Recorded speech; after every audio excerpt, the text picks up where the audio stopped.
Brunner. Growing and developing your clients should be a priority if you are a small business owner.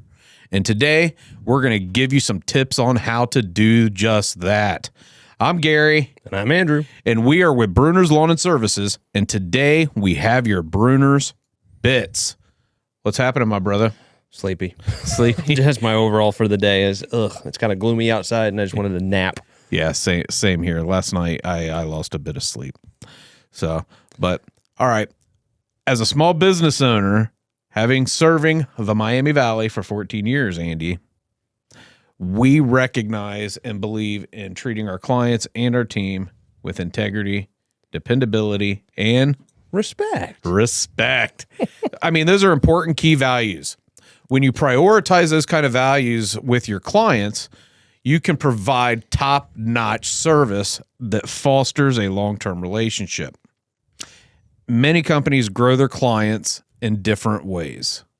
Some companies sell in volume, where every client is just a number, and every year they replace them.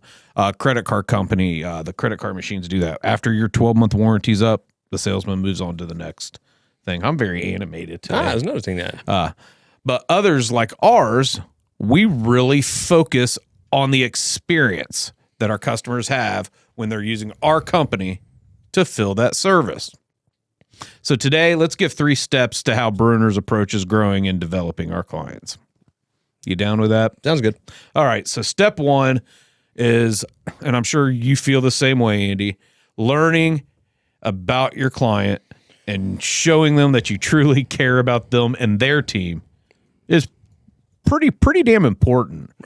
Right. So what do you specifically do when you're dealing with our clients that help develop and foster that relationship of showing them that you care? Starting off, I usually ask who's your frequent flyers? Who's the ones on the property that are out watching everything that, want to know what's going on, come up and talk to everybody. That way I can introduce myself. If you're already going to be watching, there's this guy on the property, I may as well just cut to the chase and go up and talk to you, introduce myself. And that's from the accounts perspective. Yeah. From the initial relationship, I hate calling it sales perspective, but from the initial relationship building, I always find feeding the belly. Oh, well, yeah. Always works well. I really like to sit down with our clients and actually get to know about their families. And if they're not going to tell me, right, their social media, baby, you can. I'm guilty of that. Well, and what's their name? If people put their information out there for you to learn about them, they're putting it out there for you to learn about them. So, I mean, you can learn a lot. I'm serious. Look into my eyes. If you are a small business owner, you can learn a lot about your clients just by looking at their Facebook profile or their LinkedIn profile. Yep. I mean, those are big things. Clients like it when you know about them and you try to meet those needs. You have to learn what makes them happy and what makes them pissed off. All right. Folks, I have been told that I now need to wear readers. So here I am looking like Grandpa's going to sit down now and read something. I'm one white beard away from being Santa Claus. That might be one of my life goals later on in life. But like you said, yeah, learning who those trouble residents are, or if it's like a nursing home that we deal with in Centerville, their maintenance manager, if you know that he's just knowing how to deal with certain people makes a huge difference. I mean, if you know those people, then you can let your team know, and then now you know. All right, address 555. Right. Make sure we take this person with a grain of sand or a grain of salt, whatever you want to say. There, they're well-meaning. They're just brusque, or depending on the what we're talking about there. So So for me personally, before we close out on our first step, the most I guess you could say successful manner that I have found in getting to know people is by strictly networking, like going to BNI, Kettering Marine Oakwood Chamber events. You do much better with that than I do. I don't like large crowds. I'm good one-on-one, talking back and forth with 1 or 2 people, but big places like that, it's my specialty. Yeah, I get nervous as all get out about it. I'm really good at dealing with people when they're in their happy mode. when they're in their mad mode, you're really good at dealing with them. It's funny. I like to say Andy's, if he has to unleash the beast, there's a problem. Okay, your turn over here. Yeah. It doesn't well, I've changed though. I don't typically get as ticked off at stuff as I used to. And I take the brunt of a lot of it to where you don't hear about it until it's already done and over with. Yeah, I'm sorry. All right, so that's the first step. Get to know your clients. Let them know you care. Know how to make them happy. Know how to fix things when they're pissed off. Do your best to remember names. Heck, even birthdays. Yeah. I got one coming up 2 Sundays from now. She'll be 97 or 98. Yeah. So I know. So our big 2 property managers, I think I know the names of all their children. Oh. You got me beat there. I think I do. So I'm not going to name them though. I bet you guys want me to, don't you? That's weird. I'm not naming them. That's weird. Yeah. All right, you ready to move on? Step 2 Let her away. On growing and developing a customer. Uh-oh, no, I'm wrong. Ding, ding, ding, ding, ding. Oh. It is time for the customer service corner, folks.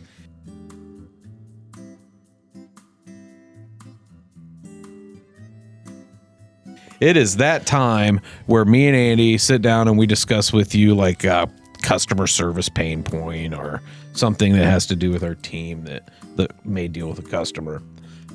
But today is a good one, I guess. It's how we at Brunner say hello, which is a term also for hiring. Welcome to our company. And goodbye, whether it be termination or just cordially leaving because they're moving on to bigger and better things. Right. Or deported. We've run the gambit over the years. So with that being said, when we hire somebody in the past, and it was really bad, but it was like, here's a shovel, go dig hole. Right. I mean, that's, you're here, we need a body. This is your area, go. No guidance. Yeah. That was in the beginning. We are guilty of treating our team like they're just a number. In the early days, yeah. Everybody was expendable. That wasn't the seeds for a successful company. And we saw the results of that and upgraded, moved on. And yep. So now, I wish I could say within the first week, but at least within the first month, a new team member watches our video, our culture video. Yeah, where they learn about the company. Yep. You're really good at introducing yourself. Sometimes I am, sometimes I'm not. Sometimes I'm stuck in the office of the grizzly bear in the cave. Who's the angry guy in the corner? No, it's not the angry guy. Josh is a robot. Squirrel. He just moves on. But it's really important to let a new person feel welcome. Oh yeah, I mean you got a half a dozen or more people wandering around in the morning like chickens with their heads cut off, trying to get everything loaded up, and they're like, Yep. So getting them set with who they're supposed to be with, they're the crew lead for the day, so they know where to begin, what they're supposed to do, and they can get their marching orders, if you will, and make it best start for the week. Is best. We also I tried as a HR side, we try to like give them all of their paperwork and have all of their paperwork back by the start date. Right. That way they don't have to worry about it. That way their direct deposit form's set. We like for them to know what the benefits of the company are. All of that good stuff. Saying hello should be so easy. Right. But in the past it was so hard. Get in the truck. Yeah. So now the most important part of the employee relationship is if they say goodbye. And how that goodbye goes. So there's a lot of people in this world that think I'm like the nicest guy in the world, and that what you see is what you get. He's so genuine. Well, those people haven't seen me through flower pots. So folks, So if you leave on bad terms, you may get a pot thrown at your head. If you leave on good terms, you might get a potluck. A potluck. I like how you put that because that's true. But I've tried to cross out the throw the flower pot. I'm sad I missed that. Well, for every action, there's an equal and opposite reaction. Didn't you hurt yourself doing that? No, but I thought that there was going to be a fight, and for some reason, I feel like I got to stand up for people that don't need me to stand up for them. Yeah. I mean, hell, Josh could probably kick my ass now, and here I am. Got me beat. So, but with that being said, when somebody quits, We've had a number of people leave on good terms where we've been able to do cookouts. One guy just wanted donuts for his last day. So, it just depends on how things go, Well, we've got a team member that's going back to his home country. Yep. And we're having cupcakes, cookout, things like that. I mean, folks, when somebody leaves, you still got to make them feel special. Well, and we've had the middle ground too over the years where we've had people literally just wander off the job site, and like, oh, where'd they go? They left. Like, where you literally say goodbye. Bye. Bye. We had somebody wander off in Kentucky, wasn't it? Mm-hmm. Yeah. They just disappeared. A guy from Dayton. Mm-hmm. 75 miles away. Where'd he go? Just wanders off. No idea. So, folks, all right, we'll conclude the customer service corner. Hello, goodbye. How you say hello to a new employee and how you say goodbye to an existing employee is important. Follow your rules. Be fair to everyone. If somebody leaves on bad terms, as the leader, as much as you want to throw a flower pot, sometimes you got to just sit down and say, I'm very sorry you feel that way. Have a nice day. Right. So that's it. Saying hello and goodbye to employees is important. All right, so let's move on now. Oh, hold on. Let me litter. There you go. Yeah. There's the litter. Let's move on to our step 2 in growing and developing good clients and good client relationships. Don't let complaints fester. No. Fix problems immediately. Well, specifically on like HOAs, I mean, we do industrial things like the factories and stuff like that, where an issue may go unnoticed because they're in there working. They're not worried about their grounds as long as the grass is cut and they're not getting gigged by the city or something like that until they do a property walk around once a month, whatever it is. They may not see something. And then, it's how long has that been there? Well, I try to get out, so I'm hoping it hasn't been more than a month. But with HOAs and things like that with residents, that's their personal area that they see every day. So we had an issue where a guy weed whacked down a plant, and I'm still waiting to figure out what that plant was because by the time she noticed it was down, it's warm right now and it was quite shriveled and I couldn't even identify what it was. So probably a weed. No, she just planted it. So you just got to go ahead and replace that. And I went out. Well, in Ohio, you can plant weed now. Well, I'd be amazed. I haven't seen that yet. I haven't either. Yeah. I haven't either. I'm actually quite surprised. We'll find somebody growing something in their backyard. Yeah. That's not a tomato plant. So most companies, though, they fail at fixing the complaint. And I'm guilty of. I've dropped the ball over the years. I'm forgetting something, and our property manager's like, Andrew, why hasn't this been fixed? I go, and I book it to make the problem better. So, well, the big thing's communication. Right. If you communicate back and forth, we try to get out and fix the problem immediately. Right. We definitely don't let the complaint fester. I mean, we lose sleep at night. We share that pain. A big thing about not letting complaints fester, and it almost goes back to the getting to know your clients. Sometimes you have franchise, and you have to be flexible and not necessarily get attached to a manager. Mm-hmm. Get attached to the property. So don't let complaints about the property fester, because managers at some of these hospitality places, right, they flow like there's turnover, like huge turnover. We've had a couple of properties that have changed property managers or gone from being self-managed to a property manager that we've retained. Yeah. So, and then also, I mean, with HOAs and things like that, you never know who might run for board. Yeah. It's true. That's true. You never know who's going to be the decision maker later on. Right. I mean, that's just in life in general. And I think that's a wisdom thing. You learn that as you get older.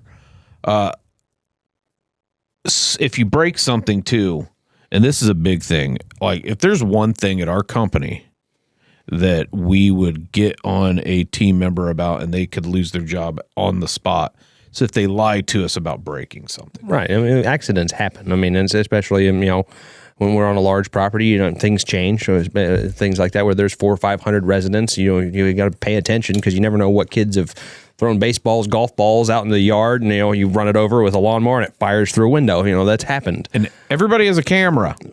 There's always somebody watching. I mean, we're gonna move on here, but I do got to end with one thing. Remember the team member we had, rest his soul, he's dead now, that drove the car or the lawnmower into a factory, like a gigantic factory. No. I'm not talking about that gentleman. I'm talking about the one who drove the car into the Camaro, the new Camaro over at Huber Heights, and said he didn't do it. Yeah. And we had like the video, like, dude, right there. Oh. No, that's not me, man. Yep. That was. Yep. Yeah. I thought you were going with the guy that. No, but there was a guy that ran in at the White Castle building. Yep. Cornelius, I believe. Huge factory. I ran into the wall. Like, how? But he did. But he told us. Yeah. All right. So don't let complaints fester, folks. Hold on, I got to look into the camera. Camera 1, camera 2, camera 3. Folks, don't let complaints fester. Yep. Fix the problems immediately, and if that means money out of your pocket because you broke it, be accountable. All right, folks. Step 3 to growing and developing the bestest client relationships. Anticipate your client's every need. Right.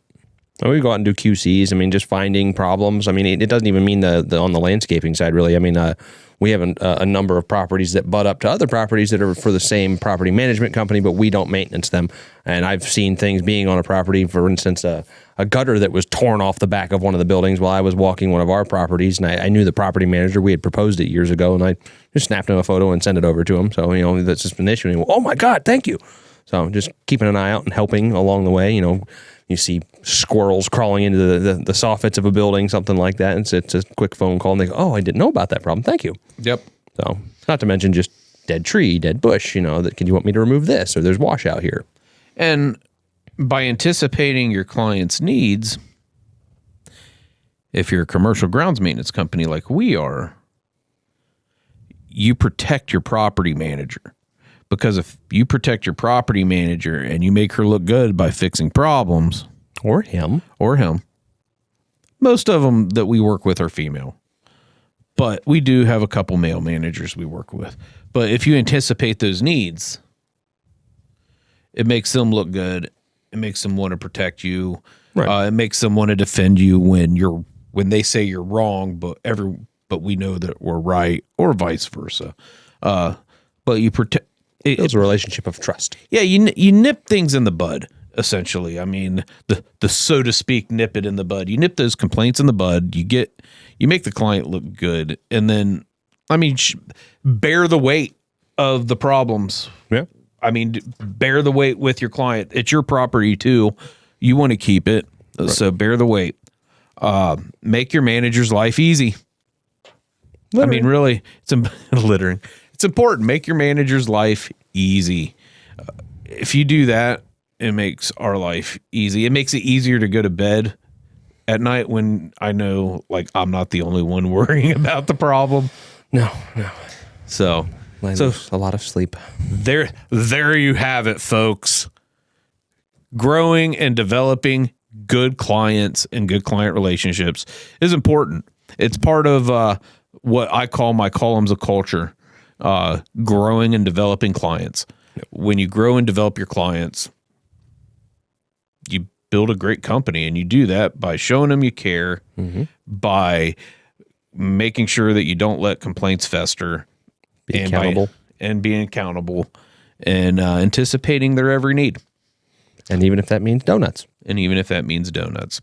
So I know I'm late for my call to action, but if you need a vendor to take care and help develop and grow you and build a relationship, and blah, blah, blah, you need us to mow your grass, I guess, and do your landscaping, give us a call, 937-681-4859.